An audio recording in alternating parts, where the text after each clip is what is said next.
Bienvenidos un domingo más, amada Iglesia Betel. Vamos a reunirnos con regocijo y vamos a alabar a nuestro Dios con el siguiente periodo de alabanza.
Dame manos limpias y un corazón puro.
Y así como estamos entonando este canto con tanta alegría, con tanto ánimo, cantemos también este otro. Acompáñenos, por favor, y levantemos el nombre de nuestro Dios.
Hermanos, si tienes alguna petición, alguna acción de gracias, por favor, no olvides de comentar cada uno de nuestros videos y cada uno de los hermanos estaremos atentos a cada uno de esos comentarios.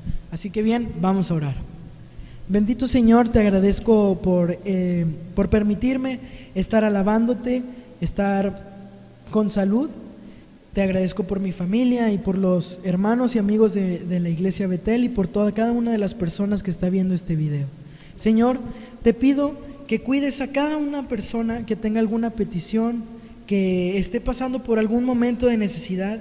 Cuídalo, protégelo, Señor, porque tenemos la seguridad en ti que siempre estaremos en tu mano. Te agradezco y te pido por todo esto en el nombre de tu Hijo Jesús. Amén. Muy bien, ahora es tiempo de la lectura de la palabra de Dios. Los invitamos a que abran sus Biblias ahí en su casa y que nos acompañen a leer este pasaje que es en el libro de Filipenses, el capítulo 2, del versículo 1 al 11. Por tanto, si hay alguna consolación en Cristo, si algún consuelo de amor, si alguna comunión del Espíritu, si algún afecto entrañable, si alguna misericordia, completad mi gozo, sintiendo lo mismo, teniendo el mismo amor, unánimes, sintiendo una misma cosa. Nada hagáis por contienda o por vanagloria, antes bien con humildad, estimando cada uno a los demás como superiores a él mismo, no mirando cada uno por lo suyo propio, sino cada cual por lo de los otros. Haya pues en vosotros este sentir que hubo también en Cristo Jesús, el cual, siendo forma de Dios, no estimó el ser igual a Dios como cosa que aferrarse, sino que se despojó a sí mismo, tomando forma de siervo, hecho semejante a los hombres, y estando en la condición de hombre, se humilló a sí mismo, haciéndose obediente hasta la muerte y muerte de cruz.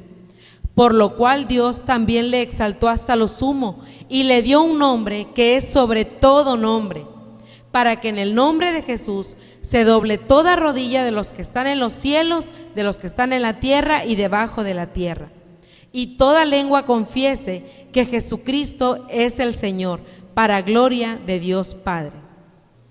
Ahora los invitamos a cantar esta porción de la Biblia que acabamos de leer en este hermoso canto.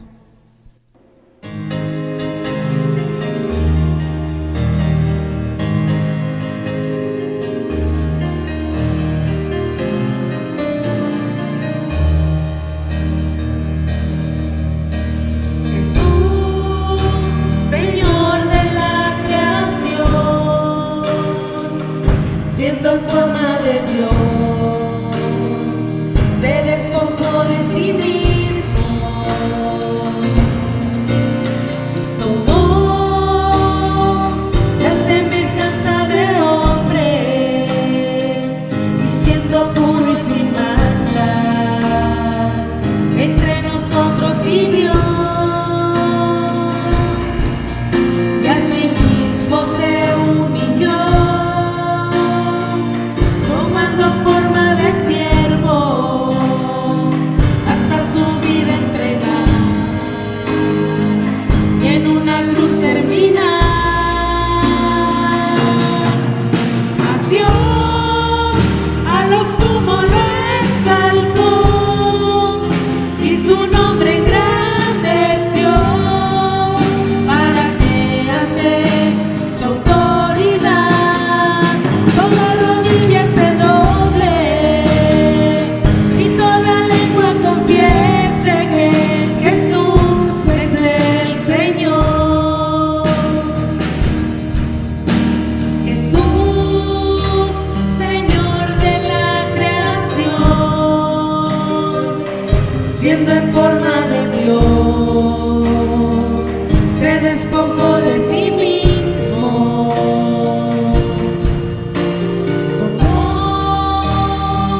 La semejanza de hombre, y siendo puro y sin mancha, entre nosotros vivió, y asimismo se humilló, tomando forma de siervo, hasta su vida entregar, y en una cruz terminar. Mas Dios a lo sumo lo exaltó, y su nombre engrandeció, para que ante su autoridad toda rodilla se doble y toda lengua confiese que Jesús es el Señor. Mas Dios a lo sumo lo exaltó, y su nombre engrandeció, para que ante su autoridad toda rodilla se doble y toda lengua confiese que Jesús es el Señor. Toda rodilla se doble y toda lengua confiese que Jesús es el Señor.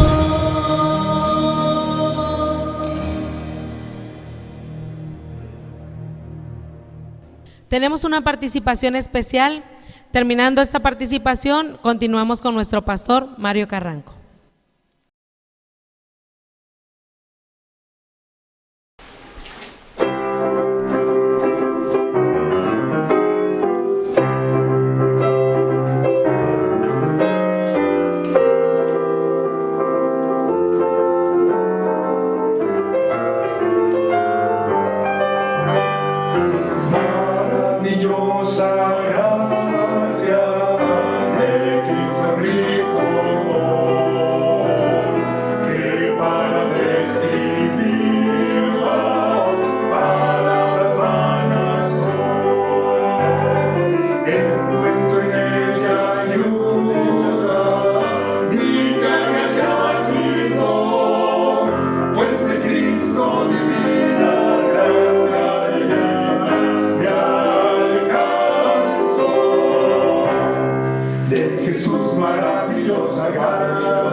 insondables cual el ancho mar, no incomparable, fuerte y agotable, mi alma puede allí su ser calmar, precioso, rico e inefable, libres para todo pecador, oh, ensalzar el nombre de Jesús el Salvador. Maravillosa gracia, cuán grande es su poder, el corazón más negro, blanco lo puede hacer, gloria del cielo ofrece, sus puertas ya me abrió, pues de Cristo divina gracia me alcanzó. De Jesús maravillosa gracia, insondables cual el ancho mar, don incomparable, inagotable, mi alma puede allí su calmar, precioso, rico e inefable, libres para todo pecador, oh, ensalzar el nombre de Jesús, el nombre de Jesús, el Salvador, el Salvador.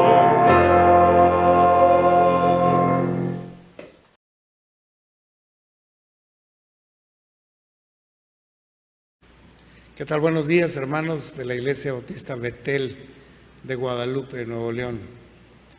Les amamos mucho, mi esposa y yo, toda la iglesia primera les quiere mucho. Cuando vamos allá nos tratan muy bien, nos sentimos en casa y nos da mucho gusto estar con ustedes este día especial de celebración del Día del Pastor. Realmente todo el mes de septiembre es el mes del pastor, ¿no? Ya se le va a quitar lo del mes de la patria porque la patria ha sido muy lastimada, pero el Día del Pastor es importante porque mientras más agradecemos al pastor que Dios nos mandó, más bendiciones recibimos y más prospera la obra, más avanza. Y hoy lo vamos a ver en un pasaje cuando esto sale a relucir muy importantemente. Doy un saludo a cada uno de ustedes, a toda la iglesia, a cada departamento, a sus oficiales y particularmente al pastor Mario Carranco y a su esposa Elisa, a quienes conozco desde que estaban jóvenes. Todavía están, pero muy jóvenes estaban cuando los conocí. Así que me da alegría estar aquí y celebrar junto con ustedes este día especial. Vamos a basar nuestra meditación en el libro de Esdras. Esdras fue un sacerdote que se dedicó a escribir la Biblia. Muchos de los libros de la Biblia fueron escritos por él y otros fueron reescritos porque fue un escriba. Los escribas se hicieron famosos en el periodo intertestamentario, cuando ya no hubo más profecía, pero las que había, el Torá, los libros históricos, poéticos, sapienciales y todos los libros del Antiguo Testamento eran escritos y vueltos a escribir por los escribas, poniendo en orden todo hasta que aquellos 70 dijeron, este es el canon del Antiguo Testamento. Pero sí, Esdras fue tal vez el más importante y más conocido y más famoso, más inspirado de los escribas de la Biblia. Y Esdras escribe aquí en el capítulo 5 algo que estaba pasando en Jerusalén. Vamos a leer lo que dice Esdras en el capítulo 5, del 1 al 5. Profetizaban Ageo y Zacarías, hijo de Ido, ambos profetas, a los judíos que estaban en Judá y en Jerusalén, en el nombre del Dios de Israel, quien estaba sobre ellos. Entonces se levantó Zorobabel, hijo de Salatiel, y Jesúa, hijo de Josadac, y comenzaron a reedificar la casa de Dios que estaba en Jerusalén, y con ellos los profetas de Dios que les ayudaban. En aquel tiempo vino a ellos Tadnai, el gobernador del otro lado del río, y Setar-Boznai y sus compañeros, y les dijeron: ¿quién nos ha dado orden para edificar esta casa y levantar estos muros? Y también preguntaron: ¿cuáles son los nombres de los hombres que están haciendo este edificio? Pero los ojos de Dios estaban sobre los ancianos de los judíos y no les hicieron cesar este asunto hasta que fue llevado a Darío. Y entonces respondieron por carta sobre estas preguntas. Fíjese que estamos adorando y sirviendo a un Dios de grandes desafíos, de grandes empresas, de grandes obras. Si analizamos la creación de Dios, ha sido inconmensurable, inmensa, ¿no? Nadie puede medir el firmamento, nadie puede medir el universo. ¿Cuántas galaxias hay? ¿Cuántas estrellas? ¿Cuántos planetas?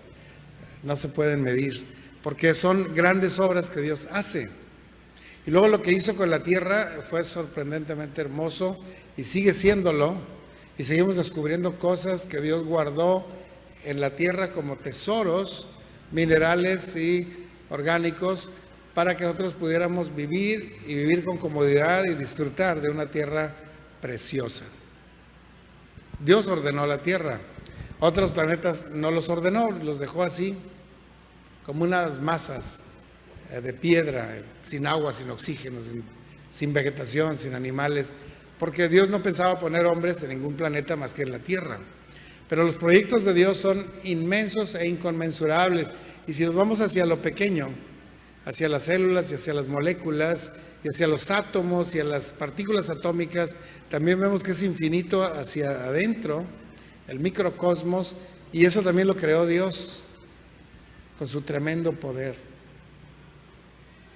Y no solo Él tiene grandes empresas y grandes creaciones, dio al hombre una inteligencia superior, una conciencia de bien y de mal, lo que conviene y no, una capacidad de decisión, para que el hombre pueda sojuzgar la tierra, explotarla, hacer usufructo, cultivarla, hacer descubrimientos, hacer invenciones, porque Dios dotó a los hombres de una capacidad creativa, que no tiene ni el chimpancé, ni el perro, ni el caballo, ni el león, que es el rey de la selva, ninguno de los seres. Y todavía nos dio una voluntad y un dominio propio, y para que podamos tomar decisiones y deseos y una voluntad propia. Porque nos hizo a su imagen y a su semejanza.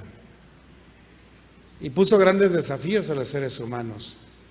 Y los seres humanos hemos aprendido y descubrimos el fuego y la rueda y los carros y la pólvora y muchas cosas. Ya vamos en los teléfonos celulares de última generación que pueden hacer maravillas, naves espaciales y muchas cosas, vacunas antivirales impresionantes, porque el Señor dio capacidad al hombre para crear y para hacer grandes obras. Pero no solo eso, también dotó a su iglesia de una capacidad creativa y le dio desafíos, y le puso proyectos grandes para que la iglesia no se quede estacionada, no se quede inútil, no se paralice, sino que avance, crezca y haga grandes cosas. Dios llamó a su pueblo para grandes cosas. Y Guillermo Carey, el primero de los misioneros modernos, el primer misionero transcultural importante en la historia, bautista por cierto, cuando nadie quería hacerle caso ni apoyar una misión hacia la India, él dijo: emprendan grandes cosas para Dios y esperen grandes cosas de Dios. Porque estamos obedeciendo su palabra, estamos siguiendo su propósito, estamos imitando su creatividad y su avance y sus grandes obras. El Señor mismo dijo cuando habló a los discípulos que habrían de hacer la obra misionera, dice: todos aquellos que me sigan, las cosas que yo hago, también ustedes las harán. Y mayores harán, porque yo voy al Padre. Es decir, el Señor nos está llamando a grandes obras, no a mantener una rutina improductiva y quieta, sino a emprender grandes obras. Y eso es lo que tenemos, grandes desafíos, porque el Señor nuestro es un Señor de grandes proyectos y de grandes desafíos, y nos dio un espíritu creativo. En el caso de la iglesia, el Señor hizo grandes cosas también, y ahorita vamos a ver esas. Yo quiero ponerles algunos ejemplos, como, por ejemplo, cuando venía el diluvio, le dijo a Noé: prepárate una embarcación de 150 metros de eslora y tanta capacidad. Siendo él un hombre y no una compañía, ese desafío era enorme. Y cuando había maquinarias para cortar los árboles y hacer las formas de los tablones. Y sin embargo, Noé aceptó el desafío y se puso a trabajar e hizo una gran arca que no se hundió, que no hizo agua, que sirvió para el propósito de salvación que Dios quería dar. También le dijo a Abraham: sal de tu tierra y de tu parentela y vete a una tierra que yo te voy a decir, está lejos, vete. Era una obra gigantesca porque sí, iba a ir él solo, no iba un ejército, iba él solo. Y la posibilidad de que muriera en el camino, de que lo atacaran, de que no llegara a ninguna parte, que cualquier civilización lo hubiera detenido, era muy grande. Sin embargo, él aceptó el desafío y se fue, porque Dios quiere que hagamos grandes cosas. Cuando le dijo a Moisés: ve a Egipto y saca a mi pueblo para que me sirva, tampoco le dijo: júntate un ejército de 5,000 hombres. No, tú ve, dile a Faraón: deja ir y saca a mi pueblo. Para cualquier ser humano hubiera sido imposible, incluso para cualquier ejército del tiempo de los egipcios hubiera sido imposible ganarle a los egipcios. Pero esos proyectos que parecen descomunales son apoyados por Dios. Y todo lo que tenemos que hacer nosotros es obedecer y emprender grandes cosas para Dios y esperar grandes cosas de Dios. ¿Qué decimos de la conquista de la tierra prometida? Decirle a Josué: bueno, entra y acaba con todas esas ciudades amuralladas, con todos esos ejércitos belicosos, y de una vez aviéntate a los gigantes, hijos de Aná, que están ahí en Hebrón, acaba con ellos. 40 años atrás se habían asustado los espías, pero Josué aceptó el desafío y entró, y Dios lo llevó y venció a todos. ¿Qué digamos de la unificación del reino que David tuvo que hacer? Fue una obra dantesca políticamente. Cuando todos se asesinaban y peleaban, David logró unificar el reino. O la construcción del primer templo de Salomón, una maravilla del mundo antiguo, riquísimo, carísimo, costoso. Y Dios puso ese propósito en Salomón. Y ahora, en el regreso de Babilonia, Dios pone al pueblo a reedificar Jerusalén, pero muy especialmente el templo de Jerusalén, que estaba prácticamente destruido. Ese era el desafío, el reto para Zorobabel, para Josué el sacerdote, o Josué el sacerdote, y luego para Esdras y toda la gente que vino a trabajar en este proyecto. Si queremos ver si a la iglesia del Señor nos ha puesto grandes desafíos, claro que sí. Para empezar, la gran comisión. Hay que ir a todo el mundo, predicar el evangelio a toda criatura. Hay que hacer discípulos en todas las naciones. ¿En cuántas naciones? En todas. ¿Cuántos discípulos? Todos. ¿Y qué les vamos a enseñar? Todas las cosas que Él nos ha mandado. Nuestro Dios es un Dios de grandes desafíos, de grandes proyectos, de grandes obras. Y si bien Él hizo la tierra en 7 días o en 6 días, el resto del tiempo, que ya van a ser 6,000 años, al hombre le ha tocado desarrollar, muy particularmente a su pueblo, y ahora muy específicamente a su iglesia. Nos toca hacer grandes cosas, hermano. Ahora, Dios envió una orden a Ciro, rey de Persia, y le dijo: deja ir a mi pueblo para que construya mi templo allá en Jerusalén. Y Ciro obedeció la orden y dijo: todos los judíos júntense y váyanse a Jerusalén y construyan el templo del Dios de los cielos, el cual está en Jerusalén. Váyanse. Y no solo les dio permiso, les dio todos los utensilios de oro y de plata que tenían guardados, que Nabucodonosor se había llevado y sacó dineros de los tesoros del pueblo para que puedan empezar y terminar la obra. Váyanse. Y todavía ordenó a los nobles y ricos de Persia que le dieran tesoros y dinero y animales para que enriquecieran a ese pueblo de Israel que regresaba a su ciudad derruida. La orden venía de Dios mismo, porque esta orden que dio Ciro ya había sido profetizada por Isaías 80 años antes.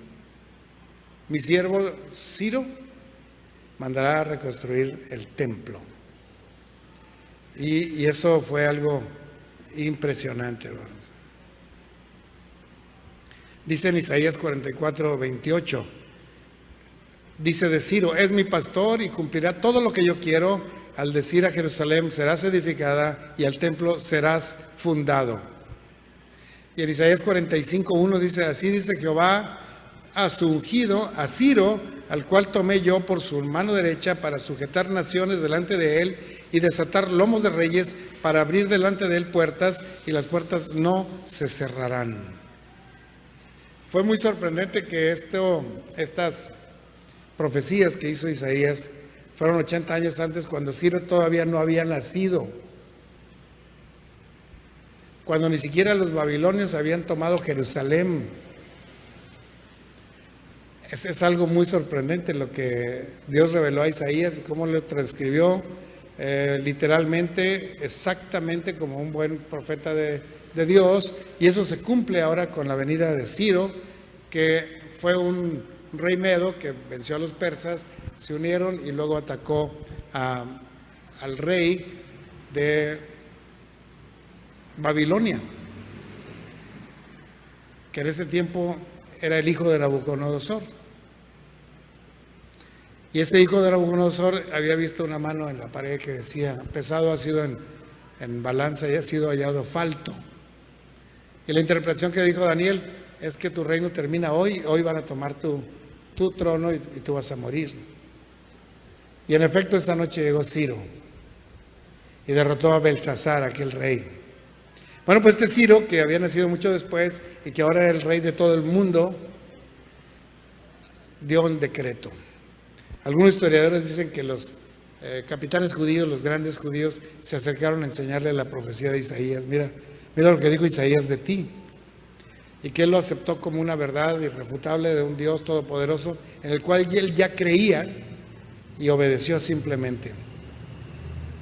La realidad es que Ciro hizo la voluntad de Dios. Ahora, hermanos, siempre que empezamos un gran proyecto, ocurre oposición, hermano. Ocurre oposición.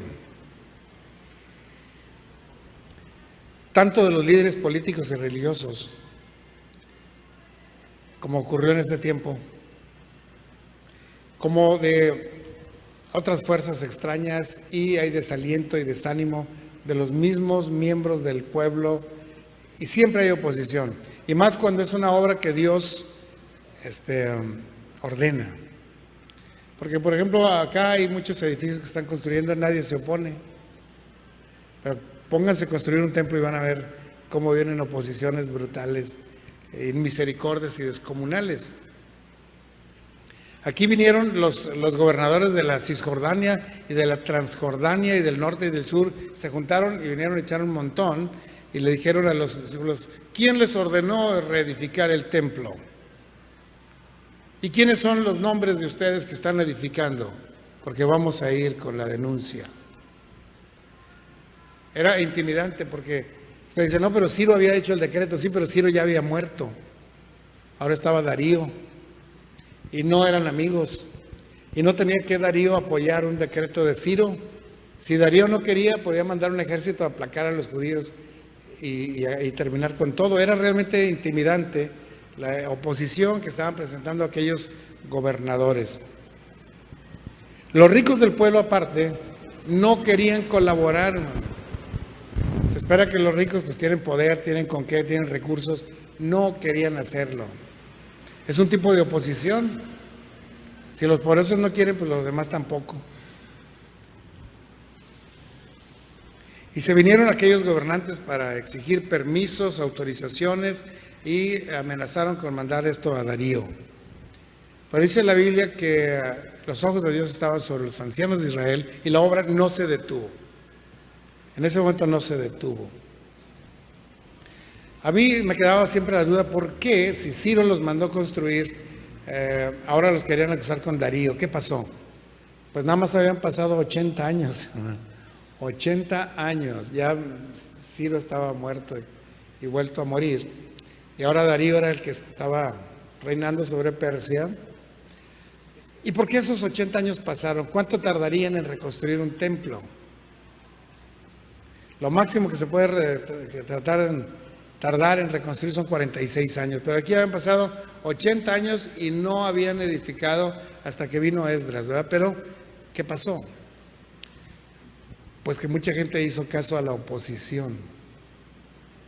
Y hoy en día en las iglesias, cuando queremos hacer un proyecto y hacer algo grande para el Señor, hay oposición.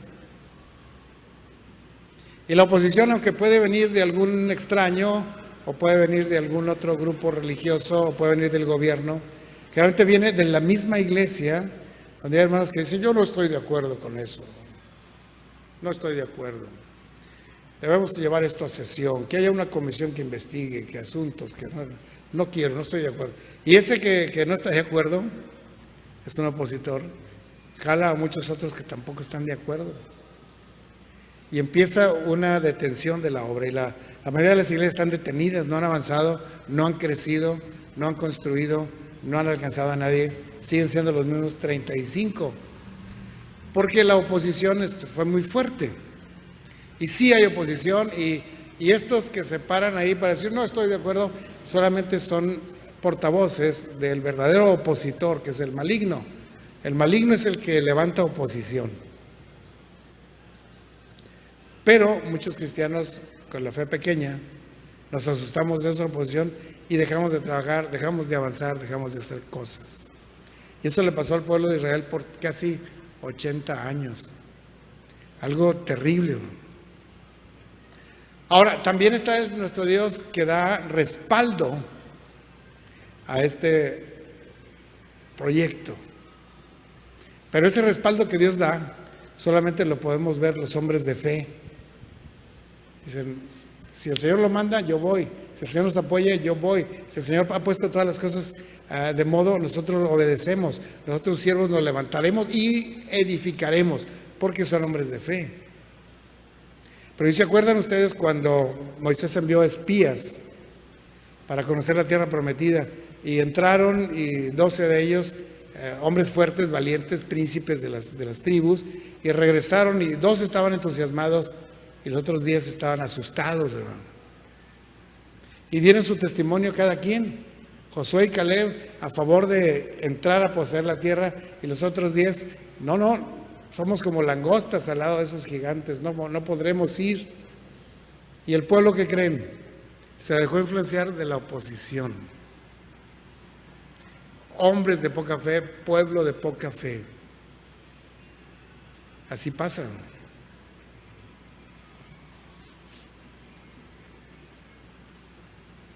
Pero el respaldo de Dios es muy importante. Y vamos a analizar hoy, en la última parte de este mensaje, las formas en que Dios estaba respaldando el proyecto de la reedificación del templo del Dios de los cielos, el cual está en Jerusalén. ¿Okay?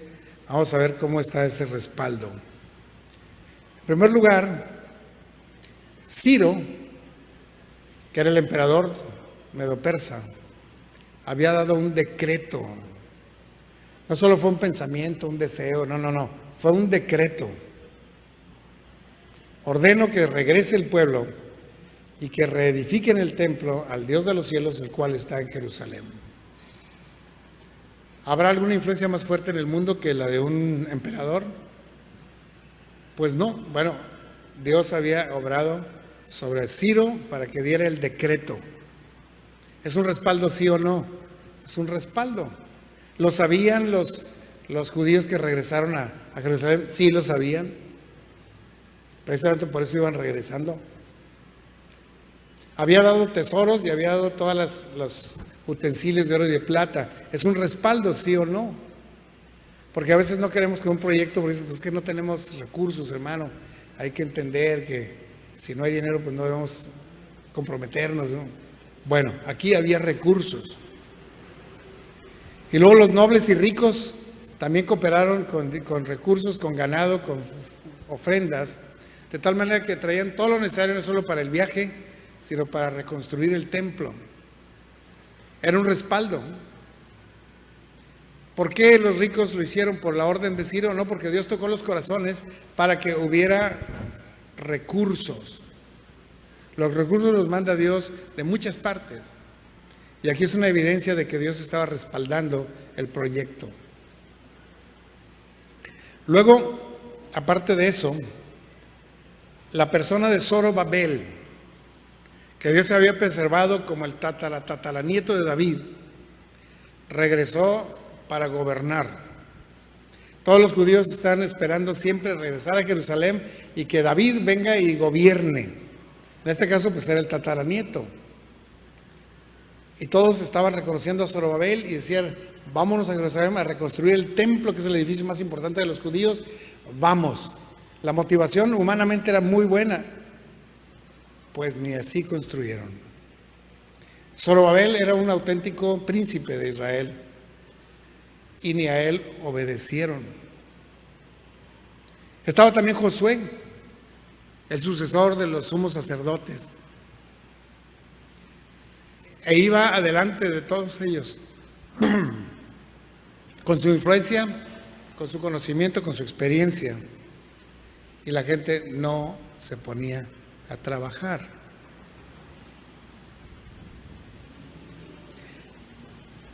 ¿Podría haber más respaldo? La orden de un imperio, los recursos del imperio, los recursos de los ricos, la figura de Zorobabel, la figura de Josué, el sumo sacerdote. Sin embargo, fue necesaria otra influencia más poderosa que esas. Y alguien dirá, bueno, pues ¿quién puede ser más grande que el emperador? O que los ricos de allá, o que el príncipe de Zorobabel, o que el sumo sacerdote. ¿Quién podría ser más fuerte que ellos para hacer mover al pueblo? Porque cuando vino esta última ayuda de Dios, ahora sí el pueblo se puso a trabajar. Ahora sí. ¿Cuál sería esa ayuda que hace mover a una iglesia? Por la cual Dios mueve a las iglesias. Porque no es por la ayuda del gobierno, ni es por la ayuda de los ricos de Monterrey, ni es por la ayuda de nadie, sino por esta ayuda que Dios manda a las iglesias y la sigue mandando hoy en día para hacer mover al pueblo. Fíjense bien cuál es esa ayuda. Dios envió su palabra a través de Ageo y Zacarías. Y entonces se pusieron a trabajar. Eso a mí me dio un gusto tremendo leerlo. Viene al principio, al mero principio.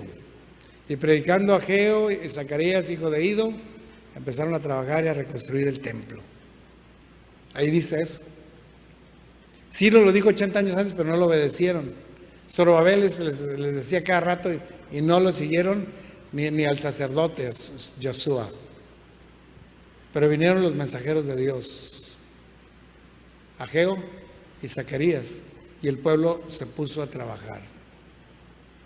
¿Es importante o no? ¿Qué pasaría? ¿Zacarías era muy rico? ¿Ageo era muy guapo? ¿Zacarías y Ageo tenían mucha facilidad de palabra y convicción? No, estaban dando la palabra de Dios.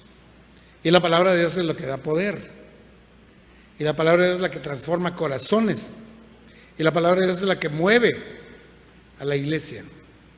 Así que vamos a ver lo que dijeron. Ageo dijo en Ageo 1:4, es para vosotros tiempo, para vosotros, de habitar en vuestras casas artesonadas y que esta casa de Dios esté desierta. Y tumbó los corazones de todos ellos. Sí, es cierto. Mi casa tiene hasta aire acondicionado y el templo está solo, destruido.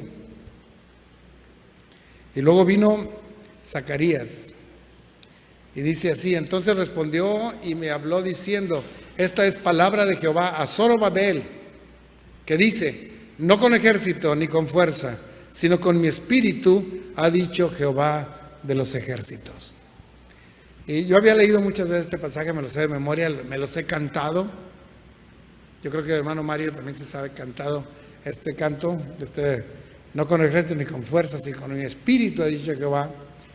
Pero al principio no había dado cuenta de por qué estaba diciendo eso Dios a Zorobabel a través de Zacarías. Yo imaginaba que era para un combate, alguna guerra con algún enemigo. No, este mensaje era para reconstruir el templo. Estas palabras: no con ejército ni con fuerza, sino con mi espíritu. No por la orden de un emperador, no por la orden de un sacerdote, no por la orden de un príncipe, no por la orden de unos ricos, sino por el Espíritu Santo, por la palabra de Dios. Es cuando se mueve la iglesia. Y por eso es tan importante que tengamos a un pastor. Leí yo un libro en la pura librería Betania, antes se llamaba Betania, hoy es Maranata. Y cuando paso a una librería me pongo a ver todos los títulos para encontrar algún libro interesante. Y había uno que decía así: ¿por qué son necesarios los pastores? Yo entonces todavía no era pastor, era hijo de pastor. Y sin embargo me movió mucho el corazón. ¿Por qué son necesarios? ¿Por qué? Y empecé a leerlo. Ahí parado junto a las vitrinas. Porque Dios envía su palabra a través de los pastores. Ayer nos decía el hermano David Tamés: la profecía y la predicación son paralelas. Es dar a conocer a los hombres un mensaje que viene directamente de Dios. Eso es profecía, eso es predicación. Y eso hicieron Ageo y Zacarías. Y el pueblo se levantó y edificó. Dice: nosotros tus siervos nos levantaremos y edificaremos. Siempre habrá oposición, hermano, en todas las iglesias, en todas las obras, en todos los proyectos que emprendemos. Y siempre Dios estará respaldando con todos los recursos. Y dará los conocimientos a los hermanos que construyen, y dará los recursos económicos, y todo lo va a dar. Pero el ingrediente principal, sin el cual no se avanza en la obra, es la palabra de Dios que viene a través de su profeta. Así que, hermanos, les felicito por tener a un profeta entre ustedes que me consta predica la palabra y que sabe que no es con ejército ni con fuerza, es con el Espíritu de Dios, con la palabra de Dios. Creo que debemos agradecer a Dios por ese siervo, no porque sea guapo, rico, poderoso, inteligente, sino porque es fiel en comunicar la palabra de Dios, que es potencia de Dios. Dios bendiga a su pastor, Dios bendiga a la iglesia Betel. Siempre esperamos vernos pronto presencialmente. Oremos. Señor, gracias por tu palabra, gracias por los proyectos que nos pones a hacer. Principalmente, Señor, porque tú has siempre tenido un profeta en medio de tu pueblo que lleve tu palabra, que enseñe tu propósito, que comunique tu voluntad, a fin de que el pueblo pueda animarse y trabajar y edificar. Señor, ayúdanos a reconocer la oposición y de quién viene, para no hacerle caso más. Pues lo rogamos en el nombre de Jesús, nuestro Señor y Salvador. Amén. Dios les bendiga, hermanos.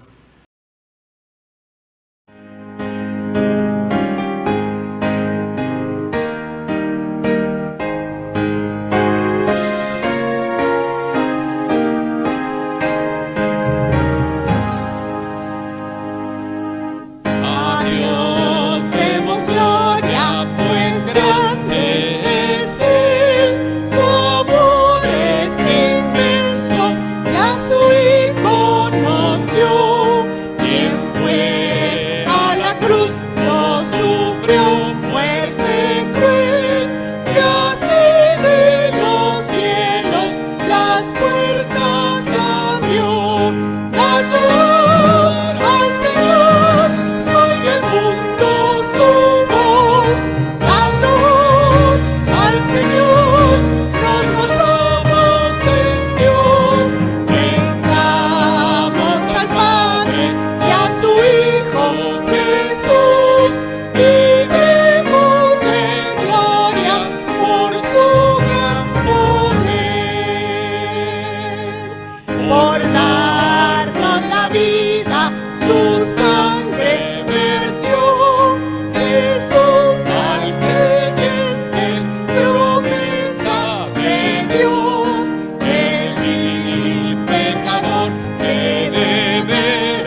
hecho